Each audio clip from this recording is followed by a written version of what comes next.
Mission दक्षिण को पूरा करने के लिए कर्नाटक कितना अहम है, इस बात से हर पार्टी वाकिफ है। खासकर बीजेपी तो इस बात को अच्छे से जानती है कि अगर कर्नाटक में कमल नहीं खिला तो दक्षिण में वो बेदम हो जाएगी। इसीलिए खुद पीएम मोदी पसीना बहा रहे हैं और जनता को रिझा रहे हैं। आज भी उन्होंने जनसभा को संबोधित किया। उन्होंने कहा कि कांग्रेस के करप्शन काल में घोटाले ही घोटाले होते थे। इसका बहुत बड़ा नुकसान हमारे दलितों, आदिवासियों और पिछड़े समाज के लोगों को उठाना पड़ा।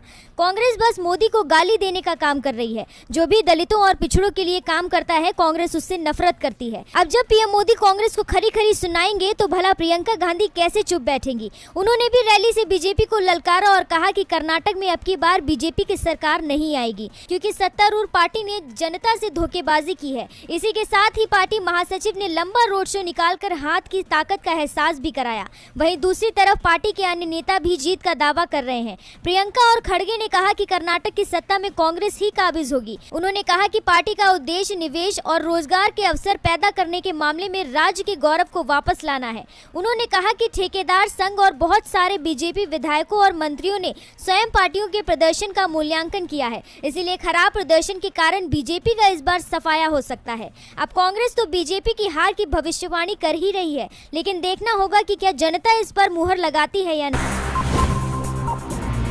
यूपी एसटीएफ की गिरफ्त में है संजय शेरपुरिया। पूछताछ में ऐसे खुलासे कर रहा है जिससे बीजेपी के दिग्गज नेताओं के साथ पूरी मोदी सरकार की मुश्किल में फंसती दिख रही है।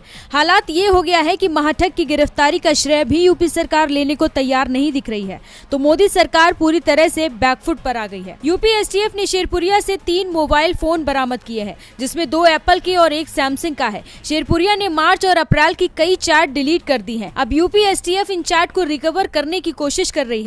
दावा किया जा रहा है कि ये चैट बिल्डर और उद्योगपतियों की हो सकती है। इस बीच जम्मू कश्मीर के उपराज्यपाल मनोज सिन्हा को लेकर भी बड़ा खुलासा हुआ है। जम्मू कश्मीर के उपराज्यपाल मनोज सिन्हा को संजय शेरपुरिया ने कर्ज के जाल में फंसा लिया था। 2019 के लोकसभा चुनाव से पहले शेरपुरिया से मनोज सिन्हा ने 25 लाख रुपए उधार लिए थे। मनोज सिन्हा ने इस कर्ज का जिक्र अपने चुनावी हलफनामे में भी किया था। मनोज सिन्हा 2014 से 2019 तक गाजीपुर से सांसद थे और मोदी सरकार में मंत्री भी रहे। 2017 के यूपी विधानसभा चुनाव में बीजेपी को मिली जीत के बाद सीएम पद के लिए उनका नाम तय हो गया था, लेकिन अंतिम समय में बाजी योगी आदित्यनाथ के हाथ में लगी। सिन्हा अगर 2019 का चुनाव जीत जाते तो वो केंद्र में मंत्री बनते और शायद यही सोचकर शेरपुरिया ने मनोज सिन्हा को कर्ज दिया था, लेकिन सिन्हा चुनाव हार गए। बाद में उन्हें जम्मू कश्मीर का उपराज्यपाल बनाया गया। वैसे इस बात का अभी तक खुलासा नहीं हुआ है कि शेरपुरिया ने जम्मू कश्मीर के उपराज्यपाल से कोई फायदा लिया था या नहीं। संजय शेरपुरिया को लेकर वाराणसी बीजेपी नेताओं ने भी बड़ा दावा किया है। वो जब भी वाराणसी आया, पार्टी के स्थानीय नेता उससे मिलने जाते थे। वाराणसी पीएम मोदी का चुनाव क्षेत्र है। इस समय संजय शेरपुरिया की पीएम मोदी से लेकर यूपी के डिप्टी सीएम केशव मौर्य,